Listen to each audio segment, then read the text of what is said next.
السلام علیکم. نظر پوائنٹ کے ساتھ حسین دانش آج میرے اسٹوڈیو میں موجود ہیں. ایک تعارف کے محتاج نہیں ہیں، کالم نگار، اینکر، قائدی ہومیوپیتھک ڈاکٹر شجاع صغیر.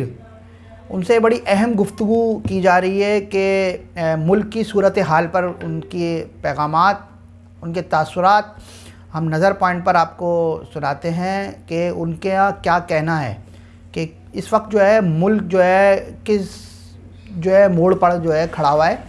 تو ان کے تاثرات جو ہے بہت، جیسے آپ جانتے ہیں، ابن حزم کے حوالے سے ان کے جو مختلف ایشوز پر جو ہے وہ پوائنٹ آؤٹ کرتے رہتے ہیں وقتاً فوقتاً، اور اپنی خدمات جو ہے میرے خیال میں 30 سال سے زائد کا عرصہ ہو چکا ہے وہ صحافتی حلقے میں اور دے رہے ہیں. تو آئیے چلتے ہیں انہی کی طرف، ڈاکٹر شجاع صغیر کی طرف. جی ڈاکٹر صاحب. جی دانش، بالکل. اس وقت ملک کی جو موجودہ صورتحال ہے وہ نہایت ہی تشویشناک ہے. ہمارے جو زر مبادلہ ہے وہ 3.8 ارب رہ گئے ہیں، جو کچھ بھی نہیں ہے. اس وقت فوری ضرورت ہے فائنینشیل ایمرجنسی لگانے کی. فوری طور پہ فائنینشیل ملک میں ایمرجنسی لگائی جائے، اور یہ جو ظفر موج ہے وزیروں اور مشیروں کی، انہیں فوری طور پہ ختم کیا جائے. آپ کے علم میں ہے کہ ایسٹ اور ویسٹ پاکستان جب تھا تو ٹوٹل 10 وزیر چلاتے تھے ایسٹ اور ویسٹ پاکستان کو. آج تو ظلم کی حد ہے، عیاشیاں عروج پر ہیں. اب آپ اٹھا کے دیکھیے ریٹائرڈ جرنیل اور ہمارے ریٹائرڈ ججز اور جو ریٹائرڈ بیوروکریٹس ہیں، ان کی ذرا پینشن تو اٹھا کے دیکھیے اور ان کی مراد دیکھیے. آئی ایم ایف یہ کیوں نہیں دیکھتی کہ ان کی مراتوں کو کیوں نہیں دیکھتی؟ بھائی جتنی ان کی ضرورت ہے بس اتنی مراد دی جائے نا یار. مطلب ان کی جو پینشن ہے اس میں میرے حساب سے 20 غریب کے گھر چل سکتے ہیں. تو وہ مراتیں نہ دی جائیں. ریٹائر ہو گئے بس ٹھیک ہے، اتنی دی جائے کہ جس سے ان کا عزت کے ساتھ گزارا ہو جائے. فائنینشیل ایمرجنسی بہت ضروری ہے. تمام ریٹائرڈ جو افسران ہیں اور جتنے وزیر ہیں، مشیر ہیں، سب ختم کیے جائیں، اور فوری طور پہ ان کے جو پاسپورٹ ہیں ان کو سیل کر دیا جائے، پاکستان سے باہر نہ جانے دیا جائے، اور ان کی رہائشوں کے اوپر چھاپے مارے جائیں. ان کے پاس ڈالر بھی موجود ہیں گھروں میں، پاکستانی کرنسی ہے، پرائز بانڈ ہیں، سونا ہے، پتہ نہیں کیا کیا انہوں نے گھروں میں رکھا ہوا ہے. کیا آپ نے سوشل میڈیا پہ دیکھا نہیں ہے ماضی میں کتنے اسسٹنٹ کمشنر جیسے کہ گھروں سے جو ہے، اور بلوچستان کے وزیروں اور ان کے گھروں سے کتنا مال نکلا تھا؟ اسی طریقے سے سب کے پاس ہے، لیکن ریکوری ہونی چاہیے. ادارے مضبوط ہونے چاہیے یار، چاہے کتنا ہی پاورفل آدمی ہو. میں کہتا ہوں فوری طور پہ. لیکن کون کرے گا میرے بھائی؟ ہمت ہی کوئی نہیں پکڑتا. ہر آدمی سیاست چمکا رہا ہے، ریاست سے کسی کو دلچسپی نہیں ہے. جبکہ بھائی پاکستان ذرا اٹھا کے تو دیکھیے، ذرا اپنے بانیان پاکستان کی قربانیوں پہ تو نظر ڈالیے. قائد اعظم علامہ اقبال، مولانا محمد علی جوہر، سر سید احمد خان، ان کی قربانیاں تو دیکھیے. لیکن آپ دیکھنے کو تیار ہی نہیں ہے. کہاں سے دیکھیں گے آپ؟ آپ کی آنکھوں پہ تو کرپشن کی پٹی بند گئی ہے. آپ تو بس سیاسی جسے کہتے ہیں نا انتقام پہ اترے ہوئے ہیں. کبھی آپ شیخ رشید صاحب کو اندر کر دیتے ہیں، کبھی فواد چودھری کو، کبھی ریاض صاحب کو، وہ جو ہمارے صحافی ہیں. دیکھیں کسی بھی ملک میں جو تجارت ہے نا، ایکسپورٹ، وہ ریڑھ کی ہڈی ہوتی ہے. آپ نے اپنی ساری ایکسپورٹ کی ایسی کی تیسی کر دی. آپ دیکھ لیں کتنے جہاز کھڑے ہیں بندرگاہ پہ، ڈیمریجز پڑے ہوئے ہیں ان کے اوپر. کیا انہیں آپ ریلیز نہیں دے سکتے؟ دے سکتے ہیں، بالکل دے سکتے ہیں. انہیں ریلیز کریں اور جو سامان ہے اسے اتاریں. بھائی وہ تو بینک گارنٹی پہ 1 سال کی ریلیز ہو جاتا ہے ڈیمریج یار. قانون موجود ہے ایکسپورٹ کا، لیکن اسے دیکھے گا کون؟ اب ریٹائرڈ بیوروکریٹ ہیں محمد محسن صاحب، جنہوں نے کتاب لکھی ہے تیشہ کوہ کن اور 8واں آسمان. ایکسپورٹ کے معاملے میں وہ بادشاہ ہیں. ان جیسوں کو مشیر ہونا چاہیے ایکسپورٹ کا یار. لیکن نہیں، ان جیسے لوگوں کو آگے ہی نہیں لاتے. ایماندار ترین لوگ ہیں، چائے نہیں پیتے تھے بھائی وہ، اور وہ ایک ایک دن میں بڑے بڑے کام کرتے تھے بھائی. پوری دنیا میں انہوں نے جو ہے نا تجارت کو اپنے زمانے میں جو ہے نا کہاں سے کہاں پہنچایا تھا. آج آپ نے تجارت کا بیڑا غرق کر دیا. عالمی منڈی میں کیا اوقات رہی ہماری؟ کچھ بھی نہیں. تو میرے بھائی بات یہ ہے وہ وزیر یا مشیر ہونے چاہیے، وہ وزیر اعظم ہونا چاہیے جس کی ایکسپورٹ کے اوپر گرفت ہو۔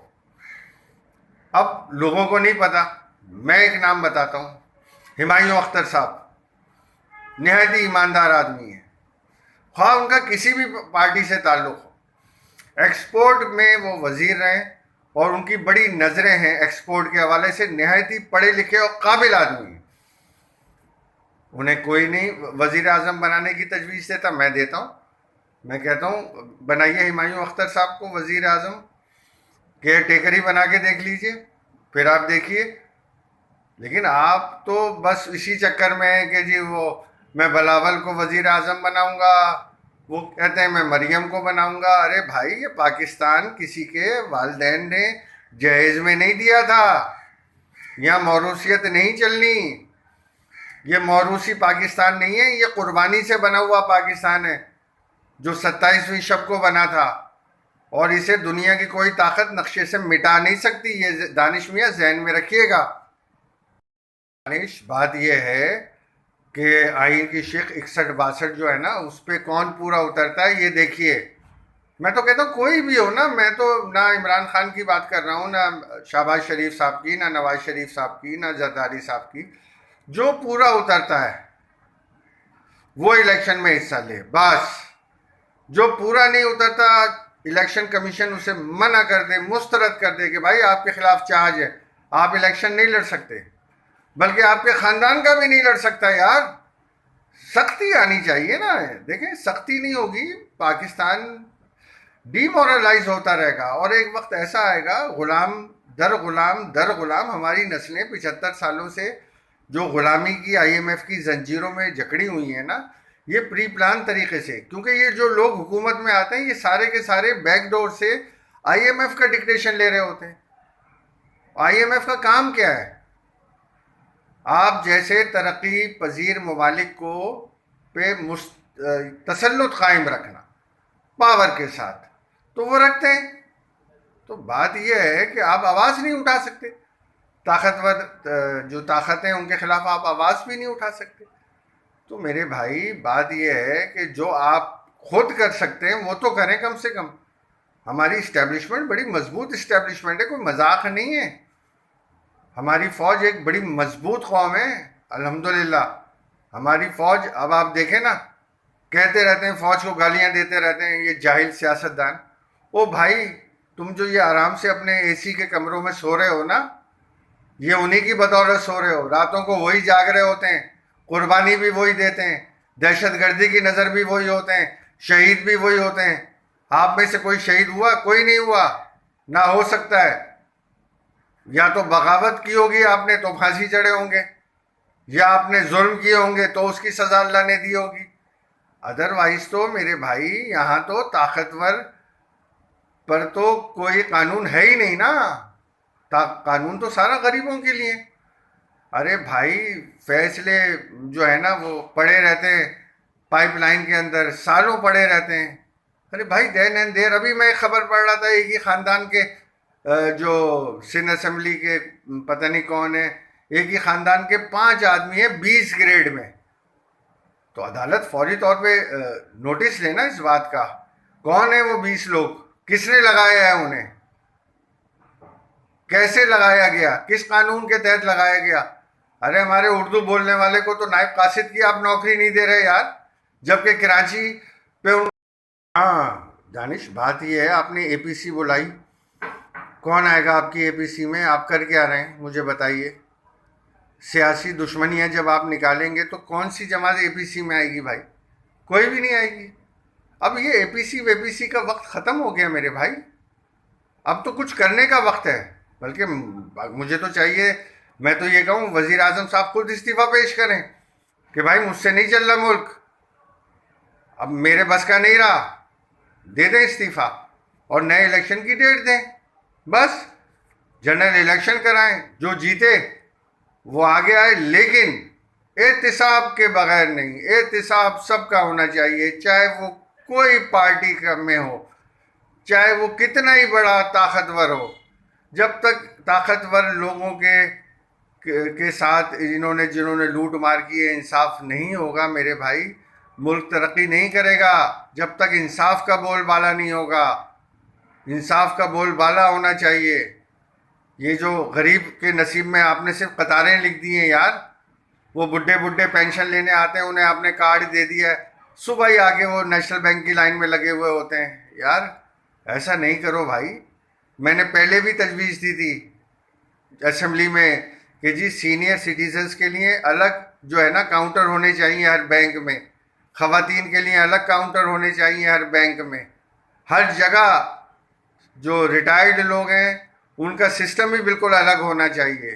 اسی طریقے سے خواتین کے رائٹس کا سسٹم بالکل الگ ہونا چاہیے. لیکن کوئی توجہ ہی نہیں ہے یار. ابھی آپ نے پنک کے نام سے وہ ایک نئی اسکیم شروع کی ہے, اللہ اسے کامیاب کرے بھائی.